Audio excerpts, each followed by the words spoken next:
பொங்கல் பரிசு தொகுப்புடன் 3000 ரூபாயை இதுவரை பெறாதவர்கள் ரேஷன் கடைகளில் பெற்றுக்கொள்ளலாம் என தெரிவிக்கப்பட்டுள்ளது.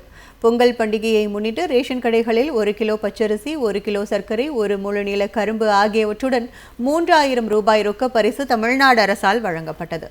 சுமார் 2 கோடியே 22 லட்சம் அரிசி குடும்ப அட்டைதாரர்கள் பயன்பெறும் வகையில் இந்த திட்டத்தை கடந்த 8ஆம் தேதி முதலமைச்சர் மு.க.ஸ்டாலின் தொடங்கி வைத்தார்.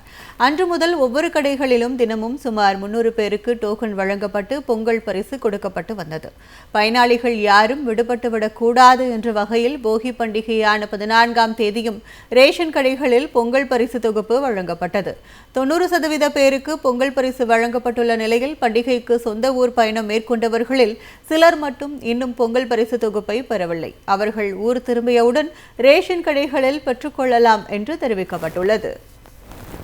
பொங்கல் பரிசு தொகுப்புடன் 3000 ரூபாயை இதுவரை பெறாதவர்கள் ரேஷன் கடைகளில் பெற்றுக்கொள்ளலாம் என தெரிவிக்கப்பட்டுள்ளது.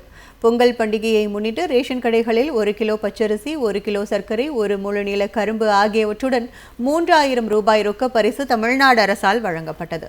சுமார் 2 கோடியே 22 லட்சம் அரிசி குடும்ப அட்டைதாரர்கள் பயன்பெறும் வகையில் இந்த திட்டத்தை கடந்த 8ஆம் தேதி முதலமைச்சர் மு.க.ஸ்டாலின் தொடங்கி வைத்தார். அன்று முதல் ஒவ்வொரு கடைகளிலும் தினமும் சுமார் 300 பேருக்கு டோக்கன் வழங்கப்பட்டு பொங்கல் பரிசு கொடுக்கப்பட்டு வந்தது. பயனாளிகள் யாரும் விடுபட்டுவிடக் கூடாது என்ற வகையில் போகி பண்டிகையான 14ஆம் தேதியும் ரேஷன் கடைகளில் பொங்கல் பரிசு தொகுப்பு வழங்கப்பட்டது. 90% பேருக்கு பொங்கல் பரிசு வழங்கப்பட்டுள்ள நிலையில் பண்டிகைக்கு சொந்த ஊர் பயணம் மேற்கொண்டவர்களில் சிலர் மட்டும் இன்னும் பொங்கல் பரிசு தொகுப்பை பெறவில்லை. அவர்கள் ஊர் திரும்பியவுடன் ரேஷன் கடைகளில் பெற்றுக்கொள்ளலாம் என்று தெரிவிக்கப்பட்டுள்ளது.